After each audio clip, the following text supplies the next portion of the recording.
அந்த 5 நட்சத்திர ஓட்டலின் பெரிய வரவேற்பு அறையில் சோஃபா ஒன்றில் சாய்ந்தபடி சோமநாதன் உட்கார்ந்திருந்தார்.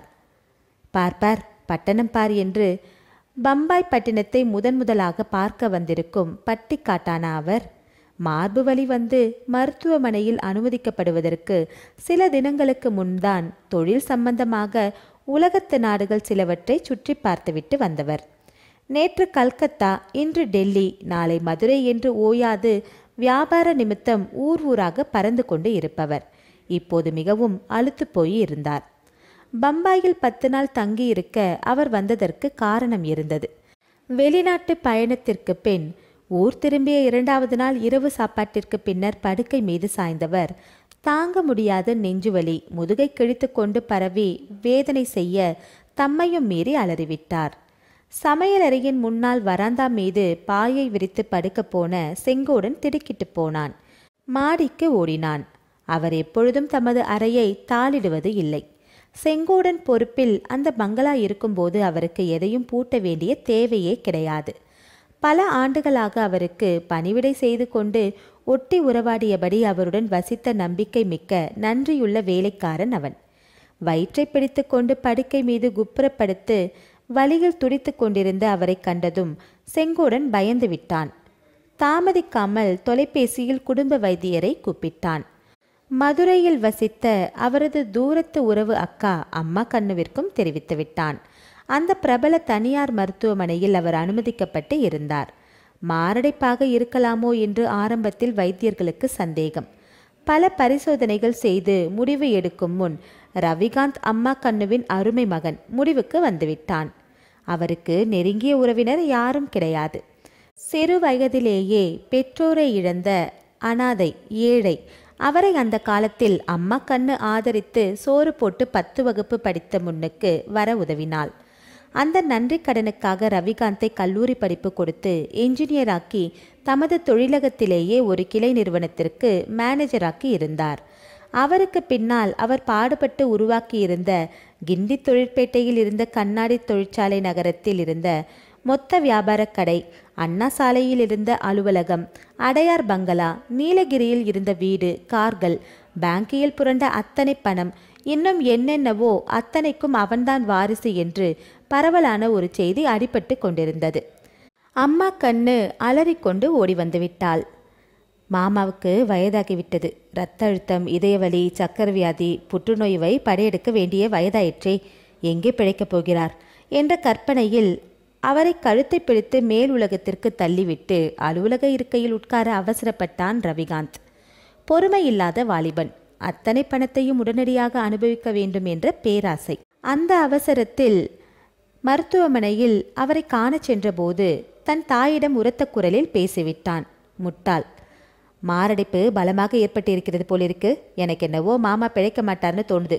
அந்த உயிலை குடும்பத்து வக்கீல் கோதண்டம் தானே எச்சிருக்கார், அதை கவனியுங்க. பெற்றவளை மகன் எச்சரித்தான். சோமநாதன் அரைமயக்கத்தில் கிடந்த போதிலும் அவர் காதுகள் பளிச்சென்று அவன் சொன்னதை வாங்கி கொண்டன. அவரை சுற்றி கழுகாக வட்டமிட்ட உறவினர் பட்டாளத்திற்கு ஒரே ஒரு நினைவுதான். எப்போ ஆசாமி மண்டையை போடுவான்? ரவிகாந்திற்கு சதா அதே ஜபம்தான். மனைவி மக்கள் என்று யாரும் இல்லாமல் செங்கோடனை மட்டும் பக்கத்தில் வைத்துக்கொண்டு துணைக்கு 2 அல்சேஷியன்களுடன் வாழ ஒரு தனி மனிதனுக்கு இத்தனை செல்வங்களா? அவர்கள் எல்லோருக்கும் எரிச்சல். ஆனால் ரவிகாந்தை யமன் ஏமாற்றிவிட்டான். இதய நோய் என்று ஆரம்பத்தில் வைத்தியர்கள் எண்ணினார்கள். பல்வேறு சோதனைகளுக்கு பின்னர் உண்மை புலனாகியது. பித்தப்பையில் கற்கள் உருவாகி நோவு கொடுத்திருக்கிறது. அந்த நோவு சில சமயம் மாரடைப்பு வலி போல மிகவும் அதிகமாக இருக்கலாம். சில நாள் ஓய்வாக இருந்து பத்தியமாக சாப்பிட்டால் சரியாகிவிடும் என்று அறுவை சிகிச்சை நிபுணர் முடிவில் கூறிவிட்டார். இந்த பூட்டுக்கு தப்பி எழுந்து உட்கார்ந்து விட்டானே என்பது போல பார்த்த ரவிகாந்தன் மீது அவருக்கு தாங்குணாத மனக்கசப்பு. பிடுங்கி தின்ன காத்திருந்த உறவுக்கார கழுகுகள் மீது வெறுப்பு. 10 நாள் மதுரையில் என் வீட்டில் வந்து தங்கியிருப்பா. என் கையால் சமைச்சு போட்டு வளர்த்த பிள்ளை நீ. உன்னை நல்லா பார்த்துக்கிறேன். அம்மா கண்ணு அழைத்து பார்த்தாள். அவர் கேட்கவில்லை. அந்த உறவினர்களின் நெருக்கமான தொடர்பை வெட்டி கொண்டு எங்கேயாவது தனிமையில் நிம்மதியாக இருக்க விரும்பினார். அப்போதுதான் கம்பெனி மேனேஜர் மாசிலாமணி அவருக்கு யோசனை சொன்னார். ஹோட்டல் அம்சா என்று பம்பாயில் ஒரு புது நட்சத்திர ஹோட்டல் ஒன்று சமீபத்தில் திறக்கப்பட்டுள்ளது. நீங்கள் அதில் போய் தங்கினால் என்ன? இவர் சரி என்று தலையை ஆட்டியதும் மாசிலாமணி ஏற்பாடுகள் செய்துவிட்டார். ஒரு நாள் மாலை ஏர்பஸ்ஸில் சென்னையிலிருந்து அவர் பம்பாய்க்கு பறந்து வந்து விட்டார். 2 நாட்களுக்குள் அவருக்கு ஓட்டல் வாசம் அழுத்துவிட்டது. இருப்பு கொள்ளாது இங்கும் அங்கும் மெல்ல மெல்ல நடந்தார். வரவேற்பு அறை மூலையில் ஓர் உயரமான மேஜை மீது வைக்கப்பட்டிருந்த பூந்தொட்டி அருகே வந்தார். பூரித்து போய்விட்டார். அவர் உருவாக்கி வியாபார சந்தையில் விற்பனைக்கு அனுப்பிவிட்டிருந்த ஆடல் அழகி பொம்மை கண்ணாடியால் ஆனது. பூந்தொட்டியின் பக்கத்திலே பளிச்சிட்டு கொண்டிருந்தது. பெருமையோடு அந்த பொம்மையை மீண்டும் ஒரு முறை பார்த்துவிட்டு வேறு பக்கம் மெல்ல நடந்தார். அவரது தொழிற்சாலை தயாரித்த அந்த ஒரு பொம்மைக்கு மட்டும் எத்தனை கிராக்கி! ஏற்றுமதி வாயிலாக அந்நிய செலாவணியை அதிகம் சேகரித்து கொடுத்த அவரது தொழிற்சாலைக்கு அரசின் பரிசு வேறு கிட்டியிருக்கிறது. பெருமையுடன் முன்னும் பின்னும் மெல்ல உலாவிக் கொண்டிருந்த அவர் கண்களில் எதிர்பக்கமாக நடந்து வந்த நடுத்தர வயது பெண் ஒருத்தி தென்பட்டாள். அவள் வடநாட்டவள். ஆனாலும் அந்த மூக்கு, கண்கள், நடையெல்லாம் அவருக்கு மோகனாவை நினைவுபடுத்தவே சற்று முன் ஏற்பட்ட மகிழ்ச்சி அனைத்தும் கனப்பொழுதில் மறைந்தோடிவிட்டது. நெஞ்சை துயரம் கிள்ளியது. 5 குழந்தைக்கு தாயாகி நொண்டி கணவனுடன் வறுமையிலே போராடி கொண்டு இருக்கும் மோகனாவை நினைத்ததும் அவருக்கு ஓவென்று வாய்விட்டு அழமாட்டாத துக்கம் பொங்கிக் கொண்டு வந்தது. மதுரையில் அனாதை பையனாக அம்மா கண்ணு வீட்டில் வளர்ந்தபோது அவர் நெஞ்சிலே காதலை வளர்த்தவள்தான் மோகனா. பக்கத்து வீட்டு ஏழை பெண். கையில் காசு இல்லை. நாளை என்ன என்று ஊகிக்க முடியாத நிலை. ஆனால் அவர்களுக்கு இடையே காதலுக்கு மட்டும் குறைவு இருக்கவில்லை. எத்தனையோ ரகசிய சந்திப்புகள், எத்தனை கனவுகள், எத்தனை இன்பமான நாட்கள். SSLC முடித்ததும் வேலை தேடி பட்டணம் புறப்பட்ட போது பண்ணி சொல்லிவிட்டுதான் வந்திருந்தார். காத்திரு, கட்டாயம் வருவேன். உன்னை தவிர யாரையும் இந்த மனசு நினைக்காது.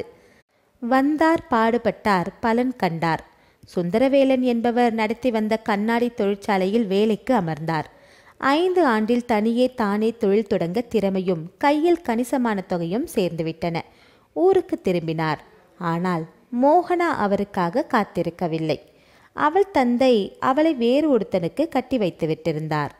வீட்டை தேடிக்கொண்டு போனபோது இடுப்பில் ஒரு குழந்தையும் வயிற்றில் ஒன்றுமாக வெளியே வந்த மோகனாவை பார்த்ததும் இடி விழுந்தது போல இருந்தது. உடைந்த மனதுடன் ஊர் திரும்பிவிட்டார். அதற்கு பின்னர் அவருக்கு தொழிற்சாலையே மனதுக்கு இனிய மனைவியாகி விட்டது. ஆனாலும் மோகனாவை மறக்கவே முடியவில்லை. மென்மையான உணர்வுகளால் உள்ளத்தை தொட்ட மோகனா என்னும் நினைவை அழித்துவிட்டு அந்த இடத்தில் இன்னொருத்தியா என்ற பிடிவாதம். கல்யாணம் என்பதையே மறந்து தனியே வாழத் தொடங்கினார். உறவினர்கள் சொல்லி பார்த்தார்கள், கேட்கவில்லை. பட்டு வேட்டியும் ஜிப்பாவுமாக கோவில் குளம் என்று கொஞ்ச காலம் சுற்றி வருவார். பிறகு திடீரென்று கோட்டும் ஷூட்டுமாக வெளிநாடுகளுக்கு ஒரு சுற்றுப்பயணம் செல்வார். நன்கொடைகளை வாரி வழங்குவார். திடீரென்று செலவுகளை இழுத்து பிடித்து கருமித்தனம் செய்வார். சோமநாதனா, அவன் அப்போ ஒரு கிறுக்கன், அவனும் அப்படித்தான். உறவினர்கள் பேசிக்கொண்டனர். அதை ஒரு வழியில் அவர் ரசித்தார். பிறர் கண்களில் பித்தனாக தென்படுவதில் கூட ஒரு மகிழ்ச்சி அவருக்கு. பளீரென்று விளக்குகள் எரியத் தொடங்கின. மத்தியில் தொங்கிய சரவிளக்கு வாரி இறைத்த ஒளியில் அந்த அறைக்கே ஒரு கலை வந்துவிட்டது. ஒரு சமயம் விமான நிலையத்தில் இருந்து வந்த பஸ் ஒன்றும் வாசலில் வந்து நின்றது. தடிமனான கண்ணாடி கதவை திறந்து தங்க வந்த பயணிகளை சலாமிட்டு உள்ளே விட்டான் டவாலி சேவகன். பல தேசத்து மக்கள் ஆணும் பெண்ணுமாக பலவித கோலத்திலே உள்ளே திமுதிமுவென்று புகுந்தனர். வினாடியில் வரவேற்பு அறையில் கசமுசவென்ற சப்தம். மூச்சு முட்டும் கூட்டம். ஹிந்தி, குஜராத்தி, ஆங்கிலம், பிரெஞ்சு என்று மொழிகளின் அவியலான குவியல். வேகமாக லிஃப்டை நோக்கி நடந்தார். சோமநாதன் 5வது தளத்திலே லிஃப்ட் நின்றதும் இறங்கி வராந்தாவிலே நடந்தார். நடை பாவாடை போல் வழிநெடுங்கிலும் போடப்பட்டு இருந்த இரத்தின கம்பளம் காலுக்கு அடியில் மெத்தென்று இருந்தது. கதவை திறந்து கொண்டு தனது அறைக்குள் சென்றார். இரவு சாப்பாட்டிற்கு அந்த கூட்டத்திலே புகுந்து சாப்பாட்டு அறைக்கு போக அவருக்கு பிடிக்கவில்லை. அறைக்குள்ளேயே சாப்பாட்டை வரவழைத்து சாப்பிட வசதி இருந்தது. முகத்தை கழுவிக்கொண்டு உடையை மாற்றிக்கொண்டார். தொளதொளவென்ற ஜிப்பாவும் வேட்டியும் தரித்து கொண்டதும் அப்பாடா என்று நிம்மதியான உணர்வு ஏற்பட்டது. கதவை திறந்து வைத்தார். சாப்பாட்டை அறைக்கு கொண்டு வர சொல்ல தொலைபேசியில் எண்ணெய் சுழற்ற படுக்கை தலைமாட்டிற்கு சென்றபோது பின்னால் ஒரு சலசலப்பு சப்தம்.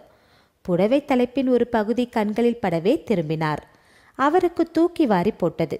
கதவை சாத்திவிட்டு அடுக்கடுக்காக பெருமூச்சு விட்டபடி 18 வயது பருவப்பெண் ஒருத்தி பதட்டத்துடன் கதவின் மீது சாய்ந்து நின்று கொண்டு இருந்தாள். யார் நீ? அதட்ட வாய்த்திருந்த போது, தயவு செய்து என்னை காப்பாத்துங்க, சத்தம் போடாதீங்க, அந்த பாவிகள் என்னை துரத்தி கொண்டு வராங்க, அழுகுரலில் கூறியபடி கையெடுத்து கும்பிட்டாள். கண்ணில் பொங்கிய கண்ணீர் மாலையாக அவள் கன்னங்களில் வழிந்து ஓடியது. குளியலறைக்குள் போகும்படி ஜாடை செய்து உள்ளே தள்ளி கதவை சாத்திவிட்டு வெளிக்கதவை திறந்து கொண்டு எட்டி பார்த்தார். யாருக்கோ உணவு தட்டை தூக்கி கொண்டு விரைந்து வந்து கொண்டிருந்த ஓட்டல் பையனிடம், இந்த பக்கம் ஒரு பெண் போனதை பாத்தியா? என் தங்கச்சி, அதுக்கு கொஞ்சம் மூலக்கோளாறு என்று ஹிந்தி மொழியில் கேட்டுக்கொண்டு விரைந்து வந்தான் ஒரு தொங்கு மீசைக்காரன். அந்த பக்கம் காணல, ஒரு சமயம் இந்த பக்கமாக தான் போயிருக்கணும் சொல்லிக்கொண்டு எதிர்ப்புறமாக இறைக்க ஓடி வந்தான் ஒரு தாடிக்காரன். இருவரும் இளவயதினர், மிடுக்காக உடுத்தி இருந்தனர். ஆனால் அவர்களின் முகம் படு அயோக்கியர்கள் என்று பறைசாற்றி கொண்டு இருந்ததை சோமநாதன் கவனித்தார். செங்கோடன் குளியலை முடித்துக்கொண்டு சுத்தமான வேட்டியும் அரைக்கை பனியனும் தரித்து கொண்டான். கமகமவென வாசனை வீசிய பழனி விபூதியை வாரி நெற்றியில் அப்பிக்கொண்டவன் தன் துண்டை உதறி தோளில் போட்டுக்கொண்டு சமையலறைக்குள் நுழைவதற்குள் அவள் காலை பலகாரம் முழுவதையும் தயாரித்து விட்டிருந்தாள். அந்த பெண்ணுக்குத்தான் எத்தனை சுறுசுறுப்பு! அவனுக்கு முன்னதாகவே எழுந்து விடுகிறாளே. 6 மாத காலத்தில் அவனுக்கு ஈடான திறமையுடன் நிர்வகிக்கிறாள், சமைக்கிறாள். கெட்டிக்கார பெண். தாத்தா, உங்க எஜமானுக்கு எல்லாம் தயார். அவருக்கு பிடித்த வெங்காய துவையல், தேங்காய் சட்னி, முள்ளங்கி சாம்பார் எல்லாம் வச்சாச்சு. இட்லி சூடா இருக்கு. இப்போ நேரம் 6 மணி, 8 திட்டம் 3 நொடிகள். அவர் பேப்பர் படிச்சு முடிச்சிருப்பார். பலகாரத்தட்டை எடுத்து போங்க. காஃபி கலக்கவா? மூச்சு விடாமல் கேட்டபடி இடுப்பில் கை வைத்து பற்கள் மின்ன மகிழ்வோடு சிரித்தபடி வாயில் படியருகே வந்து நின்றாள். வராந்தா ஜன்னல் வழியே வீசிய மெல்லிய சூரிய ஒளியில் தோட்டத்து கீரை தண்டை போல ஒடிய உயரமாக நீல வாயில் சேலையில் நீல கனகாம்பர கொத்து போல எத்தனை அழகு! கல்யாணம் என்ற பந்தமே இல்லாது வாழ்வை கழித்து வரும் அவனது உள்ளத்திலே தன் சொந்த பேத்தியை பார்த்து விட்டது போன்ற பாசம் அவனையும் அறியாதே ஏற்பட்டது. ஆனால் முதல் நாள் அவளை அந்த வீட்டிற்கு அழைத்து வந்தபோது விமான நிலையத்திலிருந்து எஜமானனை சுமந்து வரப்போகும் பென்ஸ் காரை எதிர்நோக்கி அவன் வாயிலில் நின்று கொண்டிருந்தான். போர்ட்டிகோவில் லேசான உருமலுடன் வண்டி வந்து நின்றது. டிரைவர் கார் கதவை திறந்தபோது உள்ளே இருந்து இறங்கிய ஓர் இளம் பெண்ணை கண்டு அவன் அதிர்ந்து போய்விட்டான். முதல்ல தாகத்துக்கு ஏதாவது கொடு, பிறகு கடைக்கு அழைத்து போய் இவளுக்கு வேண்டிய துணிமணிகள் இருந்தா வாங்கி கொடு. இந்தா. பையில் இருந்து ரூபாய் நோட்டுகளை அவனிடம் நீட்டினார் அவர். அடக்கடவுளே, ஏர்பஸ்ஸில் இவளை அழைத்துட்டு வந்தபோது தெரிஞ்சவங்க பெரிய வியாபாரிங்க யாராவது பார்த்திருந்தால் அவர் மதிப்பு என்னாவது? ஆமா, இவள் யார்? வெற்றிலை போடும் வழக்கம் கூட இல்லாதவருக்கு இப்படி ஒரு சபலமா? மனம் மருகி போனான் செங்கோடன். எப்படியாவது இந்த பீடையை வீட்டை விட்டு துரத்த வேண்டும் என்ற ஆத்திரம் உள்ளத்திலே எழ அவன் காஃபி கொடுத்து கொண்டே எரிச்சலாக, இரிச்ச புலியாட்ட நிற்காத, உன் பெயர் என்ன, சொல்லித் தொலை என்று மிரட்டினான். திகைப்பும் மிரட்சியுமாக அவனை பார்த்தாள் அவள். அந்த கிழவனுக்கு ஏன் அப்படி கோபம்? அவளுக்கு புரியவில்லை. வனிதா என்றாள் தயக்கத்துடன். கடைக்கு கூட்டிச் சென்று அவளுக்கு தேவையான உடைகள், சோப்பு, சீப்பு, கண்ணாடி, பவுடர் யாவற்றையுமே வாங்கிய போதும் எரிச்சலும் முணுமுணுப்புமாகத்தான் இருந்தான். அன்று இரவு சோமநாதன் சாப்பிட வரவில்லை. வராந்தாவில் தோட்டக்காரனுக்கு சாப்பாடு போடும் இடத்தில் வாழை இலையை போட்டு மீதி சோற்றையும் கறியையும் வடித்து போட்டான். தின்னு போ என்றான் உத்தரவிட்டபடி. அவளுக்கு தான் எத்தனை பசி! ஒரு மூச்சில் அத்தனை சோற்றையும் அள்ளி விழுங்குவதை அருவருப்புடன் பார்த்து கொண்டு இருந்தான். தருத்ரம், பஞ்சத்தில் அடிப்பட்ட அனாதை. தனக்குள் வெகுண்டபடி சோமநாதனுக்கு காய்ச்சிய பாலை டம்ளரில் ஊற்றி எடுத்துக்கொண்டு மாடிக்கு விரைந்தான். அவன் வேலைக்காரன், அவர் எஜமானன். எனினும் அவர்களிடையே ஒரு நெருக்கமான நேசம் இருக்கத்தான் இருந்தது. தனியே தமது அறையில் வியாபார கவலைகளை உதறிவிட்டு உணவிற்கு பிறகு படுக்கையில் சாய்ந்தபடி அவர் இருக்கும்போது எத்தனையோ முறை மனம் விட்டு அவனிடம் பேசியது உண்டு.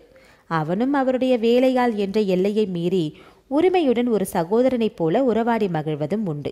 அந்த முறையில் அவன் அறியாத ரகசியங்கள், அவரை பற்றி ஏதும் இல்லை என்ற துணிவும் பெருமையும் உண்டு. ஆனால் கூட அழைத்து வந்த பெண்ணை பற்றி அவர் மௌனமாக இருப்பதைக் கண்டு அவனுக்கு கோபம் வந்தது. பால் டம்ளரை வைத்துவிட்டு அலமாரியில் இருந்த மருந்து புட்டியில் இருந்த தைலத்தை எடுத்து அவருடைய உள்ளங்காலில் தேய்த்தான். பிறகு இதமாக பிடித்து விட்டான். வனிதா சாப்பிட்டாளா? அவளை கவனித்துக் கொள்ள வேண்டியது உன் பொறுப்பு, தெரியுமா என்று அவர் நிமிர்ந்து உட்கார்ந்தார். அவளை நான் அழைத்து வராவிட்டா இந்நேரம் அவள் கதி என்ன ஆகியிருக்குமோ என்றார் தொடர்ந்து. அவர் யாருன்னு சொல்லல, பெருசா ஆதங்கப்படுகிறார். மனதிற்குள் குமைந்தபடி கால்களை அழுத்தி பிடித்து கொண்டிருந்தான். அப்போதுதான் அவர் விவரமாக அவளை பற்றி கூறினார். கேட்க திகிலும் திகைப்பும் நிறைந்த கதை போல சுவையாக இருந்தது. வனிதா சிறுவயதிலேயே தந்தையை இழந்தவள். தென்னார்காடு மாவட்டத்தில் ஆலங்கண்டானில் கிராமத்து மருத்துவமனை ஒன்றில் தாதி பெண்ணாக அவளுடைய தாயார் வேலை பார்த்தாள். பற்றாக்குறை வாழ்க்கை. அந்த நிலையிலும் தன் பெண்ணை படிக்க வைத்து முன்னுக்கு கொண்டு வர வேண்டும் என்ற ஆத்திரம். வனிதா உதகமண்டலத்து பள்ளி ஒன்றில் 10வது வகுப்பில் படித்து கொண்டு இருந்தாள். மகளின் முன்னேற்றத்தில் தன்னை பற்றி அசட்டையாக இருந்தாள் தாய். சிறு வயதில் அவளுக்கு லேசாக காசநோய் கண்டிருந்தது. அதில் தேறிவிட்டிருந்தாலும் பிற்பாடு ஏற்பட்ட அயராத உழைப்பிலும் வறுமையிலும் மீண்டும் அவளை பலமாக பிடித்துவிட்டது. சிகிச்சைக்கு அப்பாற்பட்ட நோய் என டாக்டர்கள் சொன்னதும் அவள் மகளிடம் சொன்னாள். அவளுக்கு பின் அனாதையாக மகள் அந்த ஊரில் வாழக்கூடாது. பம்பாய் கொலாபாவில் உள்ள முகவரியில் அவளுடைய பெரியப்பா இருக்கிறார். அவரிடம் போய்விட வேண்டும். அவர் நல்லபடியாக வாழ்வதால் ஒரு சமயம் உதவக்கூடும். பல புத்திமதிகளுடன் பம்பாய் முகவரியை கொடுத்தாள் தாய். சில தினங்களில் அவள் இறந்து விட்டாள். வனிதா பம்பாய்க்கு பயணமான பொழுது ரயிலில் ஒரு பெண் அறிமுகமானாள். டிக்கெட் வாங்கக்கூட அந்த பெண் தான் உதவினாள். ரயில் புறப்படத் தொடங்கியதும் அந்த பெண்ணின் சகோதரர்கள் என்று சொல்லிக்கொண்டு 2 ஆண்கள் வந்து அமர்ந்தார்கள். ரயில் வேகமாக சென்று கொண்டு இருந்த பொழுது அவர்கள் தெலுங்கில் பேசிக்கொண்டார்கள். அது அரைகுறையாக வனிதாவுக்கு புரிந்தது. அவள் திடுக்கிட்டாள். அவர்கள் அவளை நேரே ஓர் ஓட்டலுக்கு அழைத்துச் சென்று முன்கூட்டியே ஏற்பாடு செய்தபடி ஒரு தரகனிடம் ஒப்படைக்கப் போகிறார்கள். அவன் அரபு நாட்டு வியாபாரிக்கு கல்யாணம் செய்வித்து அனுப்பப் போகிறான். அதிர்ச்சியை வெளியே காட்டாமல் சிந்தித்தாள். இவர்களிடமிருந்து தப்புவது எப்படி? அந்த 5 நட்சத்திர ஓட்டலில் அன்று காலை வந்து தங்கிய போது ஒருவன் தரகனை கூட்டி வர கிளம்பினான்.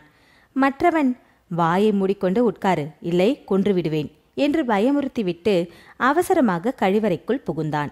சட்டென்று துணிச்சலுடன் வனிதா வெளியே பாய்ந்தாள். தலை தெறிக்க இங்கும் அங்கும் ஓடினாள். அவளுக்கு ஒரே குழப்பம்.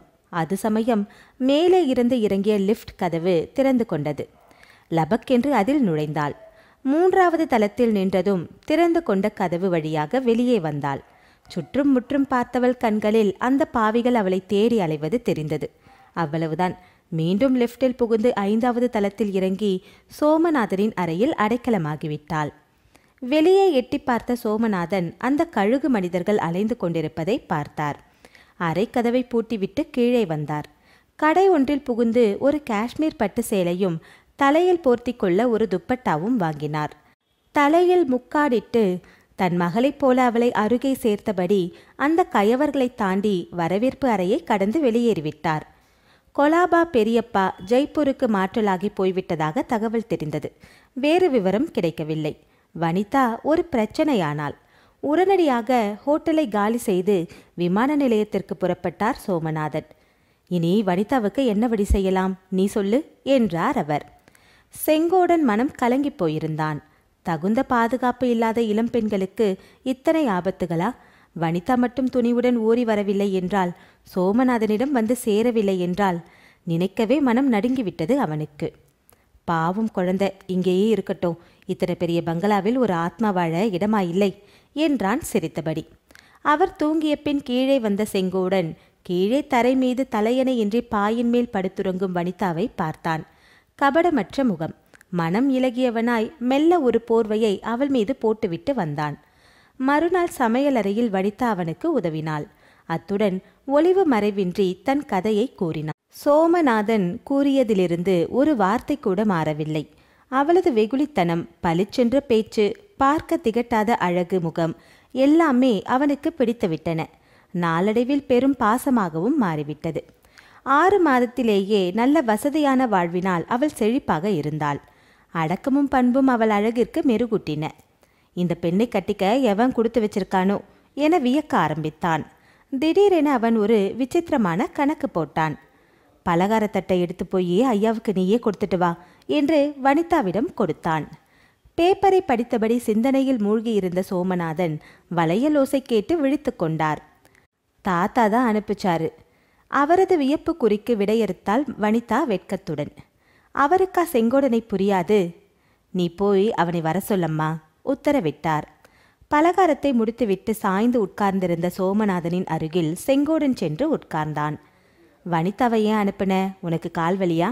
செங்கோடன் மறைக்க விரும்பவில்லை. கோச்சுக்காதீங்க, மகாலட்சுமி மாதிரி பொண்ணு, நம்ம வீட்டிலேயே இருக்கட்டும்னு ஒரு ஆசை. அப்படி உங்களுக்கு என்ன வயசாயிடுத்து? 45 தானே? சோமநாதன் திடுக்கிட்டு நிமிர்ந்தார். நீங்களே கட்டிக்கிட்டா? அவன் முடிக்கும் முன், செங்கோடா, நீ இவ்வளவு பெரிய மடையனா இருப்பேன்னு நான் நினைக்கல. அவ சின்ன பொண்ணு. சே, போப்போ, உன் வேலையை கவனி அதட்டி விட்டு சிரித்தார். ஆமாம், ஊர் உலகத்தில் இப்படி கல்யாணமே நடக்கிறது இல்லையா? எவன் கொடுத்து வச்சானோ என்று மனதிற்குள் சலித்தபடி பலகாரத்தட்டுடன் செங்கோடன் கீழே இறங்கினான். வனிதாவுக்கு கொடுத்து வைத்தவன் இனியா பிறக்கப் போகிறான்? அவன் ஏற்கனவே பிறந்து இருந்தான். பொங்கல் திருநாளன்று வெளியில் செல்ல ஆயத்தமான சோமநாதன் கீழே இறங்கி வந்தார். சமையலறையில் இருந்து செங்கோடன் பரபரப்புடன் வெளியே வந்தான். கொஞ்ச நாளா நான் உனக்கு அதிகமான பொறுப்பை கொடுத்துருக்கேன். அந்த சுமையை விரைவில் குறைத்து உனக்கு நிம்மதி கொடுக்க விரும்புகிறேன். சோமநாதன் லேசாக சிரித்தபோது செங்கோடன் விழித்து கொண்டு நின்றான். வனிதாவிற்கு நல்ல இடமாக பார்த்து கட்டி கொடுத்து விட்டால் பாட்டன் ஸ்தானத்திலே பாடுபடும் உனக்கு நிம்மதி ஏற்படும் இல்லையா? செங்கோடன் மகிழ்ச்சியுடன் புன்முறுவலித்தான். அதற்கு முன்ன செய்ய வேண்டியது இருக்கிறது. வனிதாவின் மேல் ஒரு பொன்மணி நகை கூட கிடையாது. செங்கோடன் தலையை சொரிந்தான். கவலைப்படாதே, நாளைய தினம் பகவான் தாஸ் நகை கடைக்கும் அமரன் பட்டுப்புடவை கடைக்கும் வனிதாவை அழைத்துப்போ. நான் ஏற்கனவே அவர்களிடம் தொலைபேசியில் சொல்லி வைத்திருக்கிறேன். தேவையானவற்றை வாங்கிக்கொள். பில்லை எனக்கு அனுப்பிவிடுவார்கள். பெண் பார்க்க வந்தால் அந்த தகுதிக்கு ஏற்றபடி வனிதா இருக்க வேண்டாமா? சோமநாதனிடம் எதுவும் கூற முடியாமல் தலையை ஆனந்தமாக ஆட்டினான் செங்கோடன். அனாதையாக வந்த அந்த பெண்ணுக்கு வாழ்வளிக்க நினைத்த எஜமானனுக்கு எத்தனை பெரிய மனது, என்ன தாராளமான சிந்தை! மகிழ்ச்சி பிடிபடவில்லை. கடைகளுக்கு போன போது கூட செங்கோடன் அவ்வளவு பெரிய வரவேற்பை எதிர்பார்க்கவில்லை. வாங்க வாங்க என்ற மரியாதைகள், குளிர்பானம், அத்துடன் மட்டுமின்றி வனிதா பொறுக்கி வைத்த நகைகளை தயக்கமில்லாமல் கொடுத்து அனுப்பினார் நகைக்கடைக்காரர். பில் என்னவாயிருக்கும்? கவலையுடன் மெல்ல கணக்கர் எழுதும்போது எட்டி பார்த்தவனுக்கு ஒரே அதிர்ச்சி. 25,000 தாண்டிவிட்டிருந்தது. கடைக்காரர் நகை முகத்துடன் சொன்னார். ஐயா உத்தரவுப்படிதான் நகைகள் கொடுத்திருக்கோம், கவலைப்படாதீங்க. பட்டு சேலை கடையிலும் அதே நிலைதான். 10,000க்கு மேல் சரக்கு அட்டை பெட்டிகளுக்குள் அடுக்கியாகிவிட்டது. இத்தனை பணத்தை செலவழித்த ஐயாவுக்கு நன்றி சொல்லி வனிதா துடித்தாள். அவர் வாங்கி கொடுத்த சேலையை அணிந்து நகைகளை பூட்டிக்கொண்டு அவர் காலில் விழுந்து கும்பிடத் தவித்தாள். ஆனால் அவர் அலுவலகத்தில் இருந்தபடியே அன்றைய தினம் அவசரமாக ஒரு வியாபார யாத்திரை மேற்கொண்டிருந்தார். அதனால் செங்கோடன் எஜமானின் உத்தரவின் மேல் அவரது பயணத்திற்கான துணிமணிகளை ஒரு பெட்டியில் போட்டு அலுவலகத்துக்கு அனுப்பி வைத்தான். அவர் திரும்பி வர 1 மாதம் ஆகும் என்ற செய்தி மட்டும் வந்தது. அந்த 1 மாத காலத்திற்குள் அந்த குழப்பம் நிகழ்ந்துவிட்டது. அம்மா கண்ணு திடீரென்று சோமநாதனை பார்க்க முன்னறிவிப்பு இல்லாமல் வருவது வழக்கம். அடிக்கடி வந்தால் தன் மகனுக்கு சொத்து சேர்க்க பறக்கிறாள் என்று தவறாக எண்ணக்கூடும் என்ற பயம் அவளுக்கு. ஆனாலும் அவ்வப்போது வந்து நிலையை நேரடியாக காணாவிட்டால் முடிவில் சோமநாதன் சொத்து திசை திரும்பிவிடும் என்ற தீரா கவலையும் உண்டு. சோமநாதன் சென்ற மறுநாள் மதுரையிலிருந்து திடீரென அவள் மகனுடன் புறப்பட்டு வந்தாள். மிக்க உரிமையுடன் பெட்டி படுக்கைகளை வழக்கமாக தான் தங்கும் அறைக்கு அனுப்பிவிட்டு சமையற்கட்டின் பின்பக்கம் வந்தவள் இடி விழுந்தவள் போல அயர்ந்து நின்றுவிட்டாள்.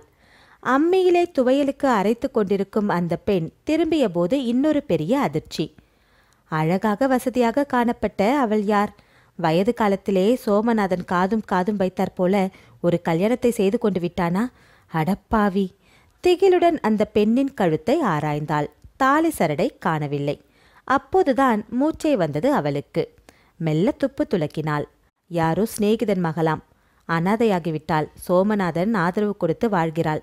அவளது தூண்டித் துருவும் கேள்விகளை விரும்பாத செங்கோடன் சுருக்கமாக விளக்கம் கொடுத்தான். மிக அருகில் வனிதாவை ஆராய்ந்த அம்மா கண்ணுவிற்கும் கவலை பிடித்தது. 10 வகுப்பு படித்தவள், பார்க்க நல்ல அழகு, தகுந்த வயசு. அனாதை என்கிறார்கள். விஸ்வாமித்திர முனிவரை விடவா? அந்த மேனகையிடம் முனிவரே குப்புற கவிழ்ந்து விழுந்தபோது இந்த சோமநாதன் எம்மாத்திரம்? நிலைமை இப்படியே போகவிடக்கூடாது என்று பதைபதைத்தாள். மனம் பலவித திட்டங்களை உருவாக்கியது. எக்கச்சக்கமான சொத்து எவர் கைக்காவது போகவிடலாமா? மகனை அதற்கு உடந்தையாக உதவி கோரினாள். மகனுக்கு என்ன, ஒரு புறம் சொத்து, இடையே கண்ணுக்கு ஓர் இளம் கன்னி. கசக்குமா? சொந்த தாயே அதற்கு தூபம் வேறு போடுகிறாள். கேட்கவா வேண்டும்? அவன் தயாராகிவிட்டான். செங்கோடனுக்கு ஒன்றுமே பிடிக்கவில்லை.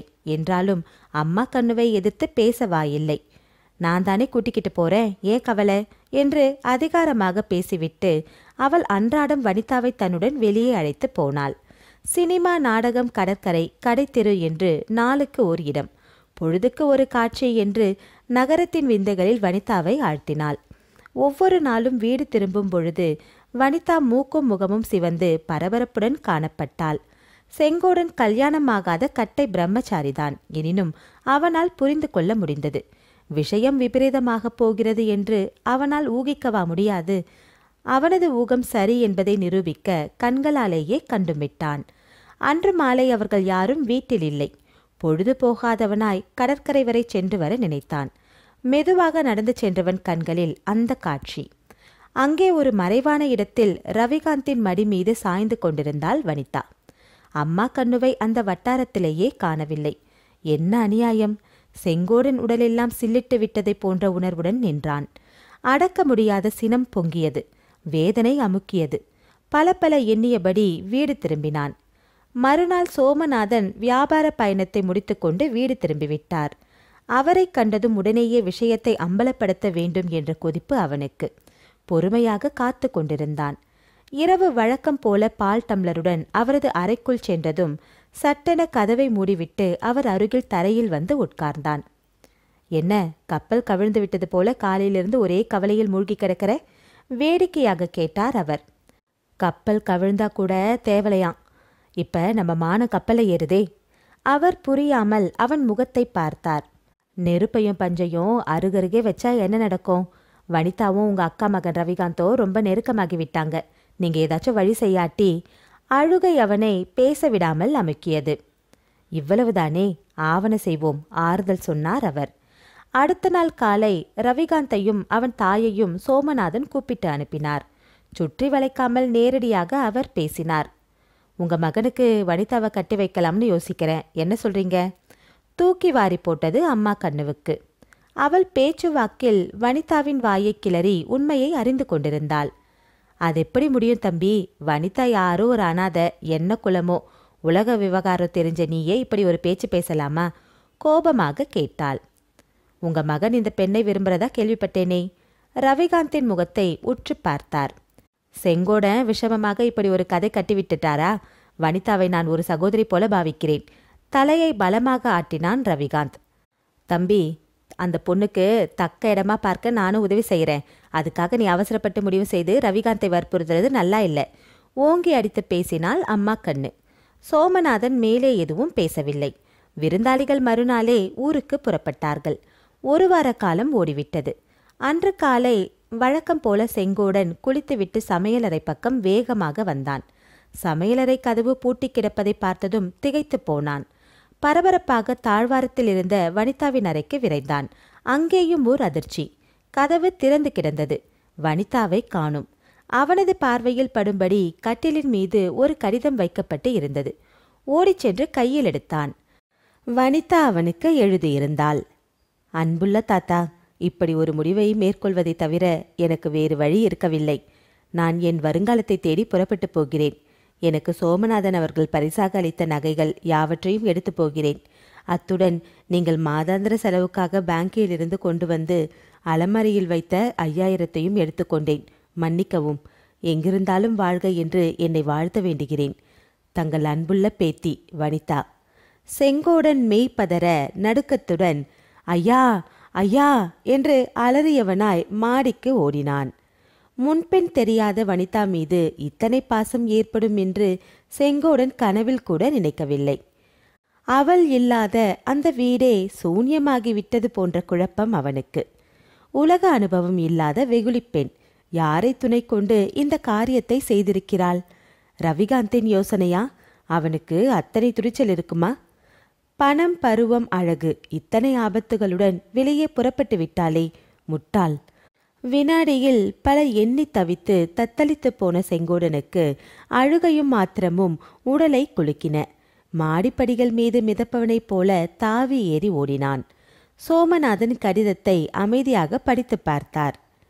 எங்கிருந்தோ வந்தாள், எங்கேயோ போய்விட்டாள், அதுக்கு நீ ஏன் இப்படி வருத்தப்படுற? வறட்சியாக புன்முறுவலித்தார். அப்போதுதான் கவனித்தான் செங்கோடன். அவர் மனமும் இந்த சங்கதியை கேட்டு வருந்தத்தான் செய்தது என்பதை முகம் காட்டிவிட்டதே. சோமநாதன் ஒரு விசித்திர மனிதர்தான். எல்லோருக்கும் தெரிந்த ரகசியம்தான் அது. தாமரை இலை தண்ணீர் போல் ஒட்டியும் ஒட்டாமலும் வாழ்கின்ற ஓர் அபூர்வ மனிதர். அப்படிப்பட்ட அவர் கூட கொஞ்சம் அதிர்ந்துதான் போய்விட்டிருந்தார். போய் உன் வேலையை பார், எனக்கும் அலுவலகத்தில் இன்று பல தொல்லைகள், சொல்லிக்கொண்டே எழுந்திருந்தார். அவர் நடையில் கூட உற்சாகம் குறைந்து விட்டிருந்ததை அவன் கவனித்தான். சமீப காலத்தில் அவருக்கு வனிதா மீது ஒரு துளி அன்பு ஏற்படத் தொடங்கியது என்னவோ உண்மை. இன்று என்னை பார்க்க வந்த கல்கத்தா நண்பன் ரசகுல்லா கொண்டு வந்தான். நீயும் பேத்தியோ சாப்பிடுங்கள். சிரித்து கொண்டே டப்பாவை அவன் கையில் கொடுப்பார். ஆமா, உன் பேத்தியை என்ன தோட்டத்தில் இன்னைக்கு காணவே இல்லை, விடிய காலையிலேயே பூப்பறித்து முடித்து விட்டாளா என்று கேட்பதும் உண்டு. அவரையும் மீறி வனிதா மீது இரக்கமோ அன்போ பாசமோ ஏதோ ஒரு உணர்வு அவர் உள்ளத்தில் உருவாகி கொண்டிருந்ததை செங்கோடன் புரிந்து கொண்டிருந்தான். இந்த புனிதமான உணர்வு போக போக என்று தனக்குள்ளே அவன் மனக்கோட்டை கட்டியும் இருந்தான். இப்போது எல்லாவற்றையும் நாசமாக்கிவிட்டு தன்னையும் நாசமாக்கி கொண்டு விட்டாளே, நன்றி கெட்டவள்! எத்தனை முயன்றும் தலையை சுவரில் மோதிக்கொள்ள வேண்டும் போன்ற ஓர் அடக்கமாட்டாத ஆத்திரம் அவன் உடல் ஆடியது. நாட்கள் வேகமாக நகர்ந்தன. வீட்டையும் தோட்டத்தையும் சுற்றி வந்த செங்கோடன் இன்னமும் துயரத்திலிருந்து விடுபடாதவனாக இருந்தான். பம்பரமாக வியாபார உலகில் சுழன்று கொண்டிருந்த சோமநாதன் அவளை பற்றி, அந்த சம்பவத்தை பற்றி உடனடியாக மறந்துவிட்டவர் போல தென்பட்டார். அவர் மீண்டும் வியாபார நிமித்தம் பம்பாய்க்கு புறப்பட்டுச் சென்றார். அப்பொழுதுதான் அவனுக்கு அந்த யோசனை ஏற்பட்டது. அடிமனதை நெருடி கொண்டிருந்த சந்தேகத்தை தீர்த்து கொள்ள அவன் நேரே ஒரு பயணம் மதுரைக்கு சென்று ரவிகாந்தை சந்தித்து விசாரித்தால் என்ன? குற்றவாளி அவன்தான் என்று குறுகுறுப்பு அடங்கவே இல்லை. மதுரையில் சோமநாதனின் நிறுவனத்தின் கிளை அலுவலகத்தை தேடி கண்டுபிடிக்க அவனுக்கு வெகுநேரம் செல்லவில்லை. அலுவலக அறை கதவை தள்ளி திறந்து கொண்டு உள்ளே வந்த அவனை கண்டு ஒரு கணம் ரவிகாந்த் அசந்து போய்விட்டான். இந்த கிழவனுக்கு என்ன வந்துவிட்டது? பேய் அறிந்தது போல முகம். உள்ளூர அவனுக்கு நடுக்கம். எனினும் மேஜை மீது காலை போட்டுக்கொண்டு சுழல் நாற்காலியில் சாய்ந்தபடி சிகரெட்டை பற்ற வைத்து கொண்டான். எங்க இப்படி கிளம்பி விட்டீங்க தாத்தா?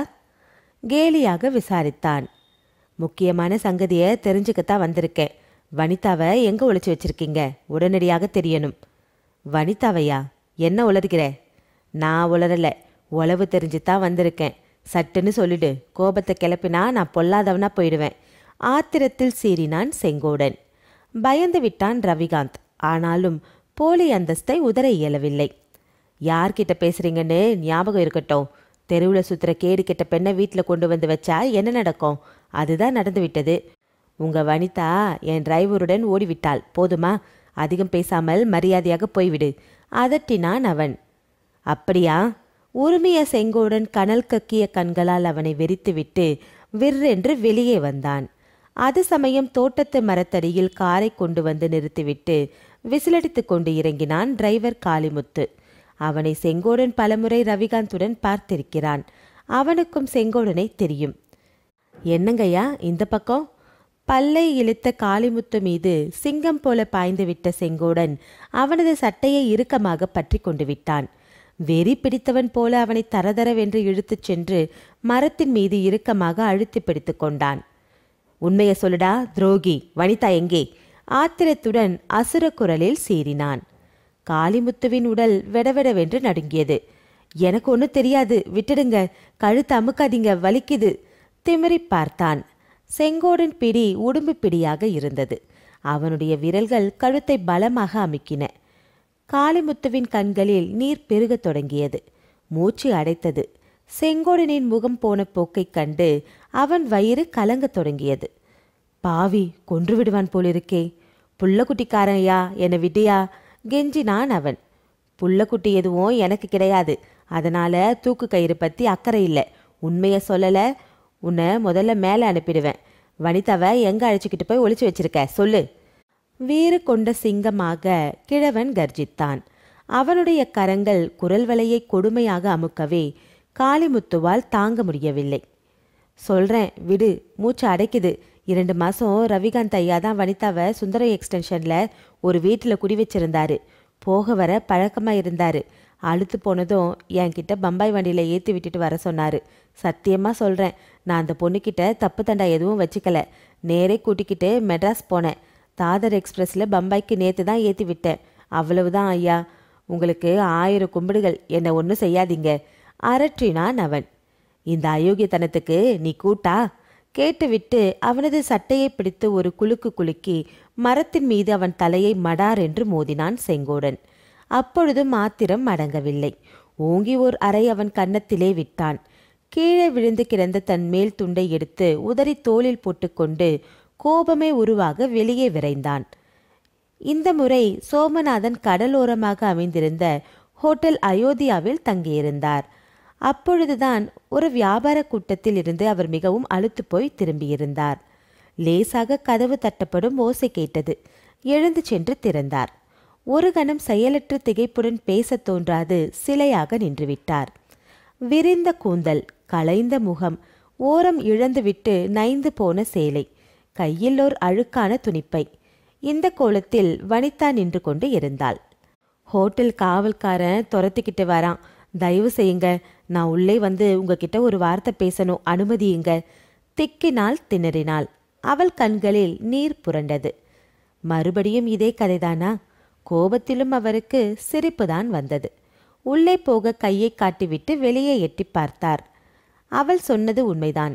ஹோட்டல் வாயிலில் நின்று பாதுகாக்கும் காவலாளி வியர்க்க விறுவிறுக்க ஓடி வந்து கொண்டிருந்தான். இந்த பக்கம் ஒரு பிச்சைக்காரி போனதை பார்த்தீங்களா? ஆங்கிலத்தில் கேட்டான். இல்லை என்று தலையை அசைத்துவிட்டு அவர் கதவை சாத்திக்கொண்டு இருக்கையில் அமர்ந்தார். வனிதா குபீர் என்று குனிந்து அவர் கால்களை பிடித்து கொண்டு தேம்பி அழுதாள். மன்னிச்சதாக ஒரு வார்த்தை மட்டும் சொன்னா போதும், நான் உடனேயே போய்விடுகிறேன். என் குற்றத்தை உங்களிடம் நேரடியாக ஒப்புக்கொண்டு மன்னிப்பு கேட்கத்தான் காலையிலிருந்து படாத பாடுபடுகிறேன். அவள் விம்மினாள். ஷ், நிறுத்து, என்ன நடந்தது? அதட்டினார் அவர். கண்ணீரை துடைத்து கொண்டு தரையை பார்த்தபடி அவள் பேசினாள். ரவிகாந்த் என்ன மோசம் செய்துட்டாரு. காதலிப்பதாக சொல்லி கடைசியில் கைவிட்டுட்டாரு. அவர் பேச்சை நம்பி உங்களிடம் சொல்லிக்கொள்ளாமல் ஓடி மறைந்ததற்கு தக்க தண்டனை அனுபவிச்சிட்டேன். 2 மாத உறவுடன் அழுத்து போய் என்னை தன்னுடைய டிரைவருடன் பம்பாய்க்கு செல்ல அனுப்பி வைச்சாரு. சென்னை ரயில் நிலையத்தில்தான் எனக்கு யோசனை வந்தது. உங்கள் ஆஃபீஸ்க்கு தொலைபேசியில் தொடர்பு கொண்டு உங்களுடன் பேச முயற்சித்தேன். நீங்கள் பம்பாய்க்கு போயிருப்பதாக சொன்னார்கள். அவசரம் அவருடைய நண்பர் மகள் பேசுகிறேன் என்று சொல்லி உங்கள் முகவரியும் தங்கியிருக்கும் அறையெண்ணையும் கேட்டு வாங்கி கொண்டேன். இதுதான் நடந்தது. மன்னித்தேன்னு ஒரு வார்த்தை சொன்னா நான் போய்விடுகிறேன். அவள் மீண்டும் விம்மி அழுதாள். எங்கே போவதாக உத்தேசம்? சோமநாதன் நீண்ட பெருமூச்செறிந்தார். என்னை போல நெறி கெட்டு போன பெண்கள் எங்கே போக முடியும்? ஆசை வார்த்தைகளை நம்பி அழிந்து போனேன். இப்போ நான் தாயாகும் நிலையில் இருக்கிறேன். இந்த நிலையில் நான் போகக்கூடிய ஒரே இடம் கடலாகத்தான் இருக்கும். ஷெட், வாய மூடு. கோபத்துடன் கத்திய சோமநாதன் எழுந்தார். போர்ட்டிகோவில் கார் வந்து நின்றதும் அதிலிருந்து வனிதாவைக் கண்டு திடுக்கிட்டு போனான் செங்கோடன். குளியல் சாப்பாடு எல்லாம் முடிச்சதும் நீயும் வனிதாவும் மாடிக்கு வாங்க, பேசணும் உத்தரவிட்ட சோமநாதன் தம் அறைக்கு சென்றார். சிறிது பொழுதில் அவர்கள் இருவரும் தயங்கிக் கொண்டு உள்ளே வந்தனர். சிவந்து காணப்பட்ட அவள் வலக்கன்னத்தை அதிசயமாக அவர் நோக்குவதை புரிந்து கொண்டான் செங்கோடன். மன்னிக்கணும் ஐயா, வனிதா சொன்ன விவரத்தை கேட்டு ஆத்திரத்தை அடக்க முடியாம குழந்தை கணத்துல ஓங்கி அரைஞ்சிட்டேன். பெத்த பிள்ளைக்கு மேல இது மேல பாசம் வச்சதின் விளைவுதான் இப்படி ஒரு கோபம். தடுமாறினான் அவன். நடந்தது நடந்து போச்சு. வனிதாவுக்கு ஒரு வழி செய்ய வேண்டியது அவசியம். பிறக்கப் போகும் குழந்தைய அவமான சின்னமாக உலகில் உலவ விடுவது நியாயமில்லை. அது என்ன தப்பு செய்தது சொல்லு கேட்டார் அவர். அந்த ரவிகாந்தை இழுத்து வந்து தாலி கட்ட வைக்கணும். அவன் முடியாதுன்னு சொல்லிட்டான். நானும் வனிதாவும் பம்பாயிலிருந்து நேராக மதுரைக்குத்தான் போனோம். சாமபேதத்தான தண்டத்தை பயன்படுத்தி என் சொத்து முழுவதையும் தரேன்னு. முடியாதுன்னு சொல்லிட்டான் கேடு கெட்ட பயல். குழந்தை என்னிடம் சொல்லவே இல்லையே. ஏனா? அவன் வசந்த ஜாதியான். இவள் குலங்கோத்திரம் இல்லாதவளாம். இவளுக்கு அப்பன் யார் என்று கேட்குறான். அவளுக்கே அப்பன் இல்லாத போது இவள் குழந்தைக்கு எதுக்கு அப்பன்னு கேட்குறான். அவன் நாக்கு அழுகி போயிடும். இவளுக்கு என்ன வழி செய்வது? என்னதான் செய்ய முடியும்? குழம்பினான் செங்கோடன். எவனாவது ஒரு மடையனை பிடித்து வனிதாவை கட்டி வைத்து விட்டால் பிறக்கும் குழந்தைக்கு ஒரு அப்பா கிடைத்து விடுவான். அவமானமும் அழிந்து போகும். காதல பூ வச்சிருக்கிற எவனையாவது தான் பார்க்கணும். யார் ஒப்புக்குவாங்க? அறிவு கெட்ட மடையன்தான் இதை ஏற்றுக்குவான். இதோ ஒரு அறிவு கெட்ட மடையன் இருக்கிறான், ஏற்றுக்க. நீ ஏன் பயப்படுற? உன் பேத்தியை நானே கட்டிக்கிடுறதா முடிவு செஞ்சிட்டேன். உனக்கு சம்மதம் தானே? புன்னகையுடன் கேட்டார் சோமநாதன். தடால் என்று அவர் காலில் விழுந்து விட்டான் செங்கோடன். எஜமா, உங்களுக்கு இத்தனை தாராள மனசா? ஒரு அரியா பெண்ணுக்கு அவள் தவற மன்னிச்சு வாழ்வு கொடுக்கக்கூடிய அவ்வளவு பெரிய மனசா? நன்றி ஐயா, நன்றி. மகிழ்ச்சி பெருக்கில் அழுது விட்டான். சற்று நேரத்தில் கண்களை துடைத்து கொண்டு செங்கோடன் சிரித்தான். நீ எதுக்கு சிரிக்கிறேன்னு தெரியும். நம்ம உறவுக்காரங்க என்ன சொல்லுவாங்கன்னு தானே சிரிக்கிற? என்ன சொல்ல போறாங்க? இப்படி செஞ்சது அதிசயம் இல்லை. ஏன்னா அவன் அப்படித்தான், ஒரு கிறுக்கன் என்பார்கள் இல்லையா? அவரும் சிரித்தார். வெட்கத்துடன் தலையை கவிழ்த்து கொண்டாள் வனிதா. நாவல் முடிவுற்றது. நன்றி.